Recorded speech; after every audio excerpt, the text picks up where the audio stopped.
ராசிக்கு பார்க்கலாம். இவர்களுக்கு 2ஆம் அதிபதியான சந்திரன் 6ஆம் அதிபதியான செவ்வாயுடன் இணைந்து சுகஸ்தானத்தில் இருப்பது பணியில் அற்புதமான வளர்ச்சிகள், நீண்ட நாள் விருப்பங்கள் நிறைவேறும், தொட்டது துலங்கும், வெளியூர் வெளிநாடு பிரயாணங்களுக்கான சில நல்ல விஷயங்கள், பணியில் லாபமாக ஏற்படும் அற்புதமான ஒரு தொழில் வளர்ச்சியும் இவர்களுக்கு சிறப்பான ஒரு நன்மைகளை கொடுக்கும்.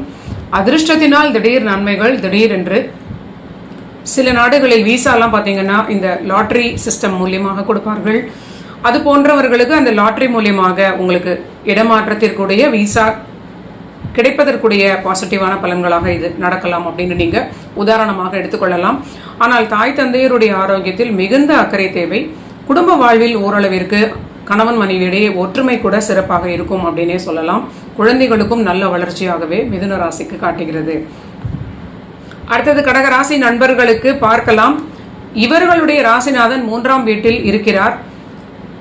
3ஆம் வீட்டில் இணைந்திருக்கக்கூடிய செவ்வாய் இவங்களுக்கு ராஜயோகாதிபதி, அற்புதமான 5 குடைய பஞ்சமாதிபதி, மெஞ்சும் பலன்களை கொடுப்பார்னு சொல்லலாம். எண்ணிய விஷயங்கள் ஜெயிக்கும், நினைத்தது நடக்கும், தொட்டது துலங்கும் அப்படின்னு சொல்லலாம். எடுத்த முயற்சிகள், இன்று எடுக்கக்கூடிய முயற்சிகள் எல்லாமே கண்டிப்பாக ஒரு வளர்ச்சி பாதையில் நல்ல ஒரு பாசிட்டிவ் வளர்ச்சியை கொடுக்கும். வாழ்க்கை துணைக்கு உயர்வு ஏற்படும். திடீர் தனயோகத்தினால் வாழ்க்கை துணைக்கு அதிர்ஷ்டம், நல்ல ஒரு லாபம் இதெல்லாம் நடக்கும். ஜாதகர்களுக்கு கடகராசி ஜாதகர்களுக்கு பணியில் வளர்ச்சி, அற்புதமான பிரயாணங்கள், பணிக்கான விஷயங்களில் எல்லா விஷயங்களும் நீங்கள் நினைத்தது போல மாற்றங்களையும் வளர்ச்சியான நிலைகளையும் காட்டும்.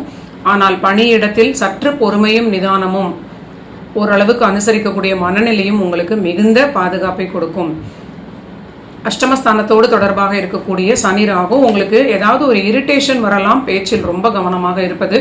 குடும்பத்தில் கூட நம்மளை மன்னிச்சிருவாங்க. வேலையில் பார்த்தீங்கன்னா எப்படான்னு நம்மளை பொதுவாக பார்த்தீங்கன்னா எப்போவுமே ஒரு பேக்ஃபேர் ஆகக்கூடிய அதிகமான நிலை கார்பரேட்ஸில் தான் இருப்பதை நம்ம பார்க்க முடிகிறது. கடகராசி பணியில் ரொம்ப நிதானமாக இருப்பது, பொறுமையாக இருப்பது, கோபத்தை கண்ட்ரோல் பண்ணுவது நன்மைகளை கொடுக்கும்.